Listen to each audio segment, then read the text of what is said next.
Good morning, Brockton. As many of you know, I'm Richard Ripley, and I'm a candidate for Brockton Mayor. Welcome to episode 22 of my show.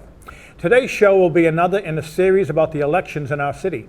I want to extend an invitation to all those running for office. If you would like some free television time to come on my show and speak directly to the voters, please contact me at my email on the bottom of your screen. This is an important election in Brockton. I ask everyone to please vote. The preliminary election is on Tuesday, September 16th, and the city election is on Tuesday, November 4th. Please vote. Now I want to introduce Stephen Pina, candidate for Brockton School Committee, Ward 1. Hey, how you doing? I'm Stephen Pina, and I'm running for Ward 1 School Committee. I'm a Brockton born and raised candidate. The only time I've been away from Brockton was when I was in the military and spent some time down south working for the federal government. Other than that, I've been here in Brockton. I have 4 kids in the school system, and I see what's going on in the school system, and I see all the issues that they're having. And the reason why I wanted to run is just for that. I wanted to make sure that my kids are safe, your kids are safe, and that we try to bring back what we used to have in the city. And that is the City of Champions. And there's a bunch of ways to do that, but I believe that my plan that I have is the best plan that is best for the city. Okay, yes, Stephen, thanks for coming on the show. I just wanted to ask you a couple of questions about school safety. What are your feelings on the police, safety guards? I hear my percentage may be off, but is it 40% or 30% shortage?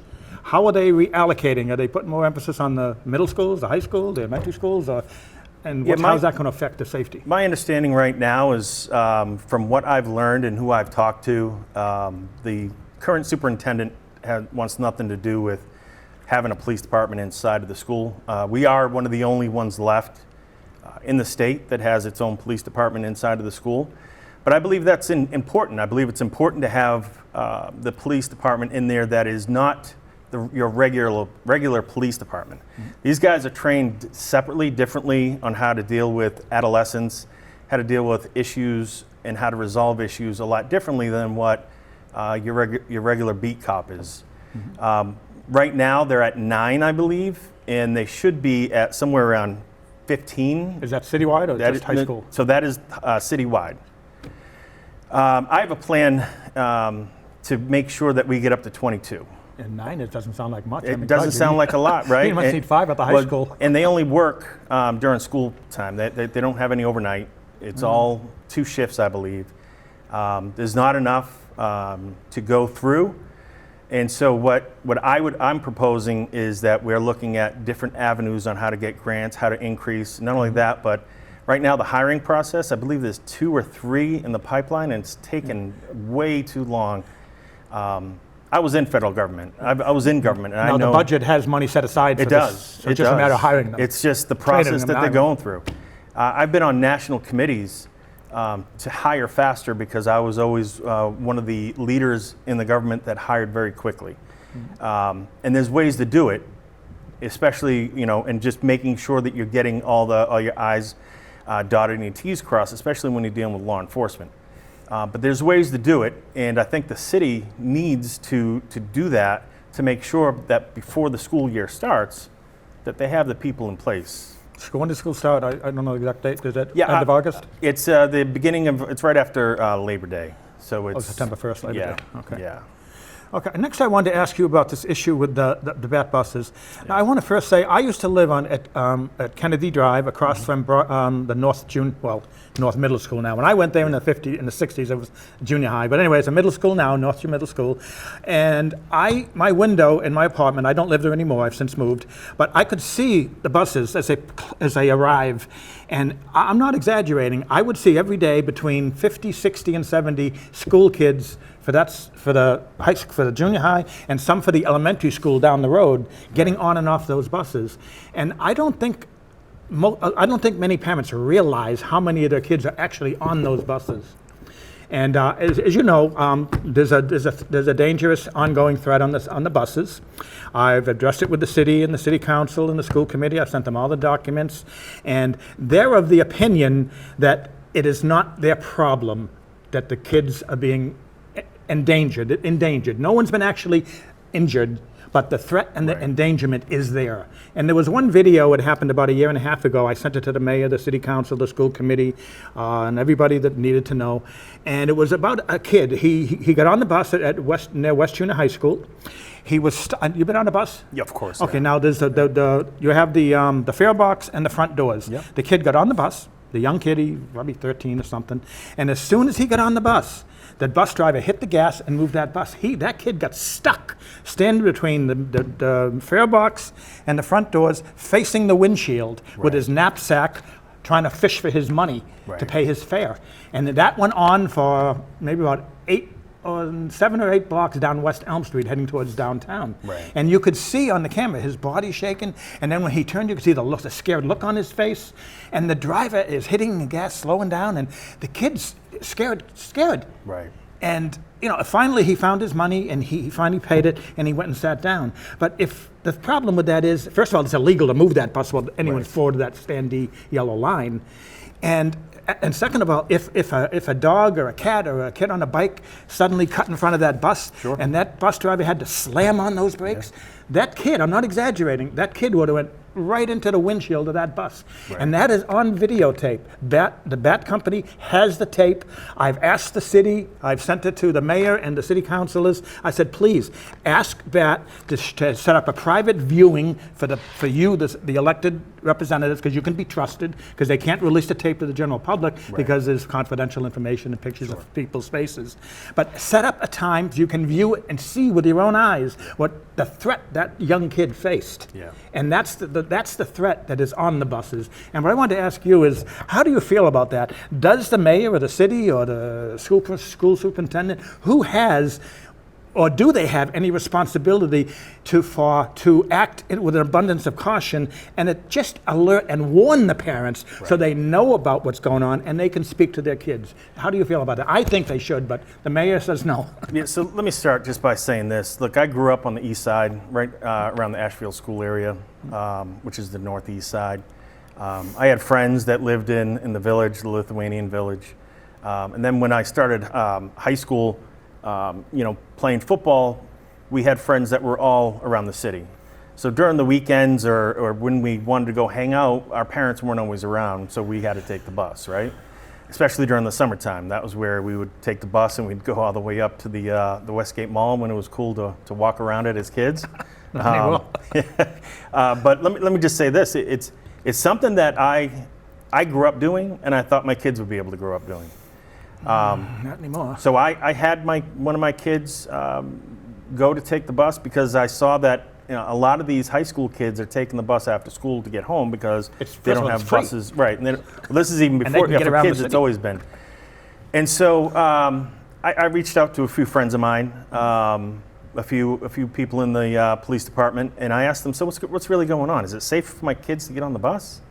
And their response to me was, I wouldn't have my own kids go on that bus. But this threat is real. Hey, I'm going to be honest with you. Campaigns are won sometimes on one issue. So what I would say is that they should take everybody serious when it comes to the safety of especially kids, but not only kids, but our citizens in the city of Brockton.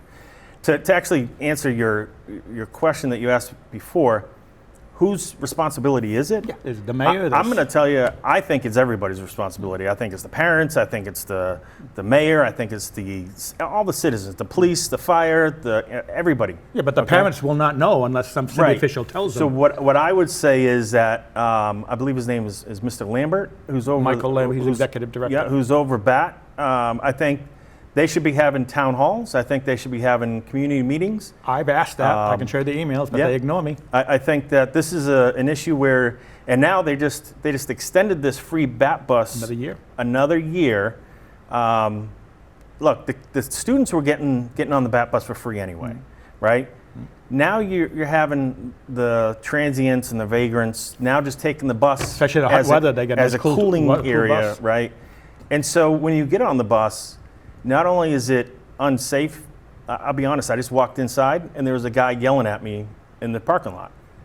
He wasn't yelling at me. They closed the homeless place over here. He wasn't yelling at me, but he was yelling profanities. Off his medication. Yeah, exactly. So these are the same guys that are getting on these buses, right? So I understand where the bus drivers probably are getting a little bit irritated at their job, having to drive certain people around the way that they have to drive them around. They might be a little bit loud. The bus is free for everybody Right, unless you're so causing troubles. I would say the safety issues not only are for the citizens and the riders, but it's also for the drivers. And I'm sure they are highly stressed. We Luz Villar, she's another candidate for mayor. Her and I are going to do a public safety campaign. We're going to go into the community, the immigrant communities, with translators and literature to hand out in all those 5-6 languages, explaining safety, how to address it, what it is, Right. how to recognize it, how to protect yourself. Yeah. But I wanted to get back and ask you one other thing. I want to stress to the audience that I know a lot of the parents out there, you don't realize your kid's on the bus. You think, oh, the kid's going to school and he's walking around or she's walking around.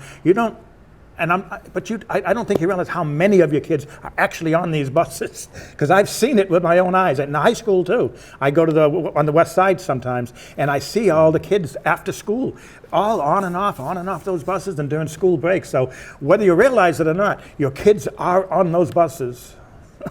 Yeah, just to add to that, I would say this. Look, I go to pick up one of my kids from school early, maybe for a doctor's appointment or whatever, and it's like 1 o'clock, and I see 200 kids walking to the BAT bus, and I was flabbergasted to Bus see holds that. about 437 or 40 or 50 if you're standing up. So I go and I ask. I said, why are all these kids leaving school? And they're not all seniors. It's going for their. I guess seniors are allowed to leave early.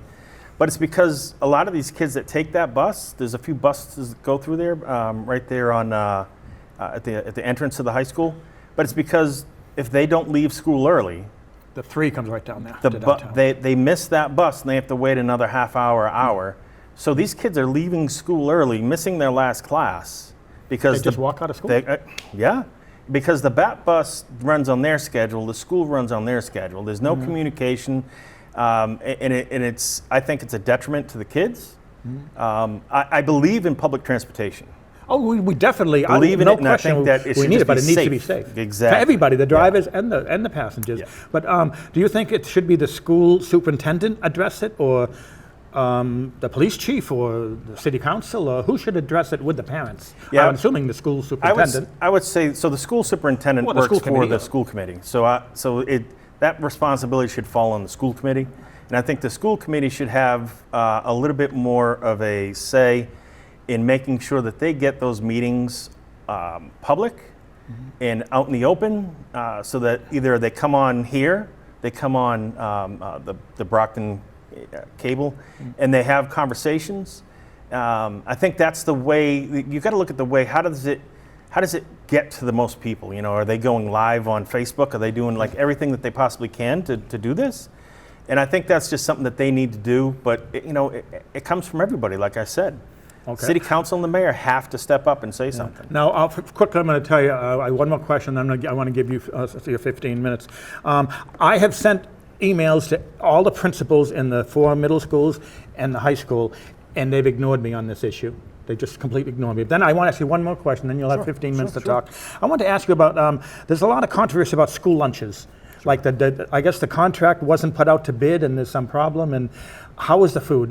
Do the kids like the food? Is it the food they don't like? Or what's going on with school lunches? So interesting. I was a substitute teacher for a little while. I'm a disabled veteran, and I had a major back surgery. So I've been out of work for a little while, and hobbling around on my knees, my back, and everything else. And a bad back. Yeah, I know what you feel. So I needed to get out of the house, so I did some substitute teaching.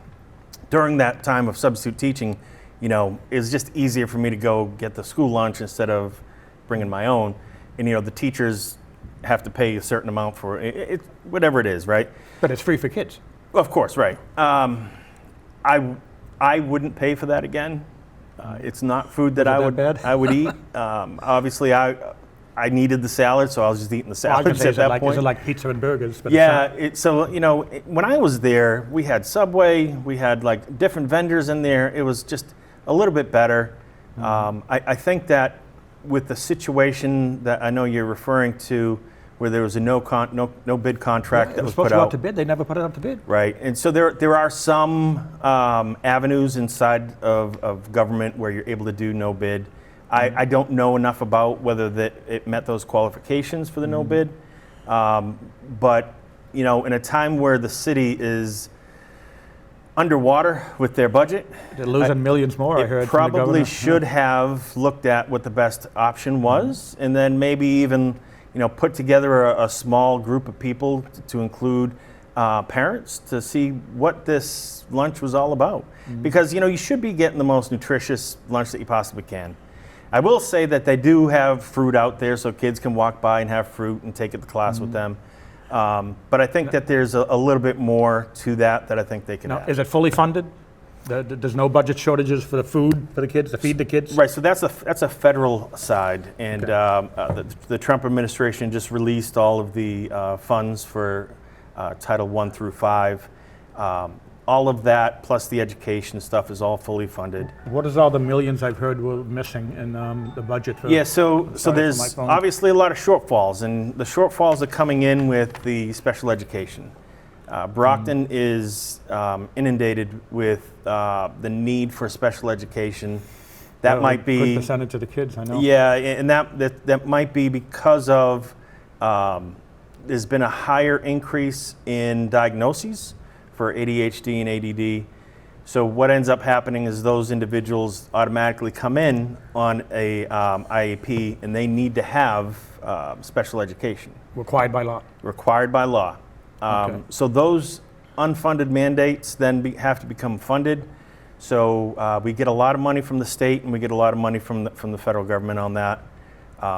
What's super interesting in this is that we also have 49% of our population in the schools is English as their second language. Yeah, I heard about that. So we also have a shortage of teachers that are able to teach in those languages and to transition those students into and get them into the U.S. society to be able to be functional function and work. after high school. They're going to run the world in 30 years. I mean, Yeah, and the problem is that I see a lot of them just being pushed along and passed, not able to read or write English. I see some of the kids. is it that bad? They can't read it right. I see some of the kids that aren't able to do it. Aren't they supposed to be taught that in grammar school? Or Well, they're coming from another country, and so Oh, they're still. right. okay. So it's a little bit more difficult, but that's a lot of education. That's a lot of teachers that they need. Now, I'll be honest. When I was there, I substitute taught for a few of those classes. Great kids, love the kids. We talk. Obviously, I'm a big guy, so I talk about food. I talk about the things that I like to talk about, and a lot of them just. I mean, it's 40 kids in a class. It's not the normal What's 20. the standard size? It should be 15. 15?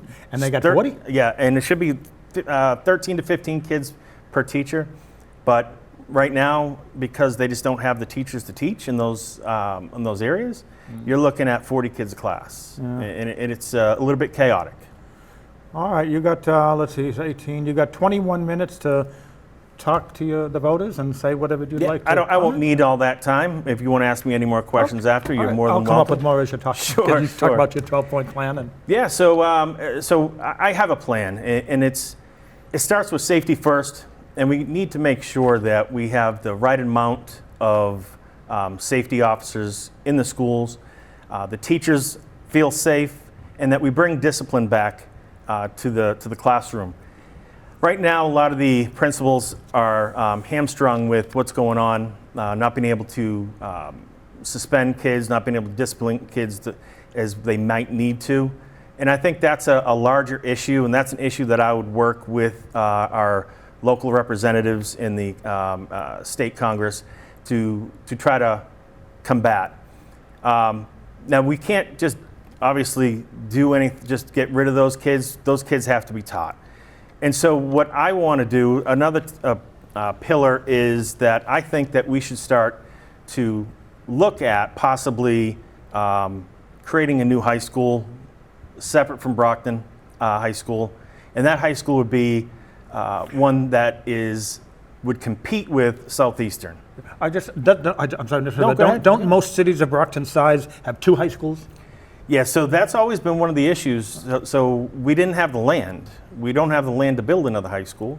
A lot of open land in Brockton. Oh, it's not available? Yeah, there's not much. So to build a high school the size of what we have, and that's one of the reasons why I would push to break it up. Look, the athletic program isn't what it used to be. I think that we need to look at how are we going to get these kids ready for life after high school? Not all kids are going into college. No, we need more trade schools to learn how to be electricians and plumbers. And, Yeah, and so that's one of the things that I would truly push for, is creating that trade school in Brockton, looking at unions and some collaborative things that we could do before we were able to actually build a full high school. To go along with that, I would say that we need to look at the TAG program, and we need to look at what other cities around the state have already done, and they have created separate high schools for their highest achievers. Now, the reason why Brockton won't do that is because once they do that, all the other schools start to look like they're failing schools. So the administration and the school committee and the teachers, they would all rather have a mediocre school all around instead of having one high-performing school and then have to work and put the money into helping the kids that are at these lower-performing schools. Mm-hmm. So that is going to set us up so that we have more kids that are looking to go to college. Those are the kids that are looking to go to college, Harvard, Yale. How many of the Brockton's kids actually go to college based on national standards? What is our percentage? I'm not positive, but I would say that we have a handful of kids that usually go to the Ivy Leagues. Mm-hmm. And then we have a great number of kids that will go into state schools and local schools, and then a few that will go to schools that are a little bit further away. And what's our graduation rate? Is that where it's supposed to be? Or? So no, it's not. And I believe, don't quote me on this, but I believe it's around 40%. That's all? Yeah, it might be. I might be in reverse. It might be 60%. Mm. But if you look at what we have right now, we have 15,000 students in the system. Yeah, the whole system. Right. So once we go through the system and you get into high school, now you're looking at 3,200 kids. So where did all those kids go? We have to look at Brockton and the schools as a business. And what I mean by that is we're not making money off of it. What we need to do is we need to compete against these other schools. We have the Catholic, the Christian schools, the Catholic schools that are all can recruit kids. We have Southeastern. We have all these other schools that are picking away at Brockton's best and taking them into their schools. So then, I didn't know that. Yeah, 100%. And it's something that is a little bit demoralizing for the kids that want to stick it out. Yeah. And so they're still working hard. All these kids are great kids. They're working hard. But if we are able to set them up for success later on, and that's one of my other pillars is, look, we need to make sure that kids are taught what credit cards are, how to economics, basic economics. What they need to survive in the world. Yeah, basic economics, how to balance a checkbook, those types of things. But take it a little bit more serious and make it mandatory, as the state has made it, make it more mandatory that all these kids are taught these things. One of the really good things that I see coming out of the federal side is that each kid, it's a 4-year program. Each child that's born from 2025 to 2029, I believe it is, will receive $1,000 into a retirement fund. That's nice. From the federal government, and then parents are able to pay into it as well, and they can use that for school or whatever they want to use for after. And I think that's something that, not every kid, again, is not going to want to go to college. But they need to learn. There's nothing wrong with going to a trade school, right? Electricians, plumbers. And we are short. They're saying right now that 40,000 short electricians. We're short on plumbers. We're short on any of the trades we're able to use your hands. We're short. And so we need to look at avenues as to how do we become more successful and have our kids become more successful. It's not all about and always about these tests. These kids need to be able to graduate, and they need to be able to be productive members of society. Okay, we've got about 5 minutes left. I just wanted to ask you if you want to make any comments about. I hear about, because I'm not up on all the actual school issues, but I hear there's so much controversy about the school committee not getting along, and that the mayor should not be chairman because he's, I don't want to say a bad influence, but he's sort of, just the fact that he's sitting there, he influences the discussion. Right. Am I right or wrong on that? No, and you should know that the school committee in Brockton is, the way the system is set up, is a little bit more powerful than most other school committees. To add to that, with the new dismantling of the Department of Education on the federal side, All of the monies that come from the federal side, they used to come with all these strings attached, and you had to do this, you had to do that.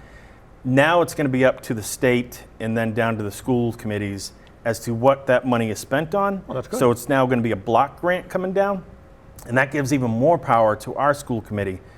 So that's where a lot of the pillars of my program that you can see at votepina.com, a lot of those pillars have to do with taking those funds and addressing what we need to address in the city. No, that's good, yeah, because I know the school committee, and I want to just like the parents. I notice I've been to a few of the school committee meetings, and I don't want to criticize, but I don't really see many parents showing up. Yeah, so one of the good things is that they're all recorded. They're all live. I watch all of them live. I will tell you that it's not easy to get in there. It's not a comfortable place to be. Talking about the one at the Correct. Yeah. high school, the little it's not little the little theater. theater. Yeah, and it's not. I don't think it's as conducive or as open to the public as it should be. We have the open meeting laws here in Massachusetts, and I think that we need to look at maybe making it a little bit more open, moving it to a place that's a little bit more conducive to have more people come in, and then have more parent engagement. Because I think look, my plan won't work unless parents are there. Parents Parents need are the to most be, important I know part. a lot of single parent families, and Sure. they're out working, trying to Yeah, put food on the yeah. table and keep gas in the car, and Right. keep the kids going, and they don't have time. I want to ask you, we got about 2 minutes. One final question about. I haven't heard much since from the violence back a couple of years ago, where they were going to have the National Guard. Yeah. What have they done to straighten all that out? But I don't have anything about it. Is it all under control now? Yeah, so I'll tell you this. Look, I went to Brockton High. There's always been violence there. The issue is that when you have these kids, all these kids with their phones, in today's society, they want to we didn't have that videotape when we were in everything and school. put it on TikTok and Snapchat and everything else. One of the good things the school committee did and the principal did is that they got rid of the phones. They little got packets they the put yonder their phones in, pouches. yeah. I'm a big proponent of that. I think they're a distraction. We went to school without them. We survived. I mean, my kids laugh at me when I tell them, hey, when I was growing up, I had 5 channels on my TV. We had 4, 5, 7 something, and we had 38 and 56. Yeah. And we were happy. We had the rabbit ears. Well, and then I say to them, I even had my dad even had a remote control back then. It was me. So Remember the phones when we were kids? I We had know. a phone in the kitchen that had a 20-foot cord. Even worse with the rotary phones. The kids have no idea what to do. But I think the point is that it's the school committee is a little bit dysfunctional right now, but it can be functional. I think this whole idea of bringing in the National Guard was a huge overreach, and probably the worst thing they could have done is get on the news and say something as silly as that. First, they just downplayed all their officers. They downplayed the police department, the fire department. They downplayed everybody. Well, were there stabbings like I heard? And I don't know. So there I go were by some what violence. what I yes. heard on the news. I don't know. Yeah, there was some violence. Obviously, any violence is bad, and they have the zero tolerance when it comes to that. But the teachers are afraid. The teachers don't want to get involved because they're going to lose their job if they try to break Well, up a first fight. of all, we only got like a half a minute, but Sure. the teachers aren't. The teachers should be there to teach. A teacher isn't a psychiatrist, your mother, your father, or anything. A teacher is there to teach. Yes. And you got about 30 seconds if you want to close it Yeah, out. it's important because teachers, we entrust them with our kids, and we need them to be able to teach. We need them to be able to teach, what's going to help our kids be successful. And I will say this, that if I'm elected come November, I will be a staunch supporter of teachers, parents, and making sure that the students are getting everything they need and that we are moving back towards being the City of Champions.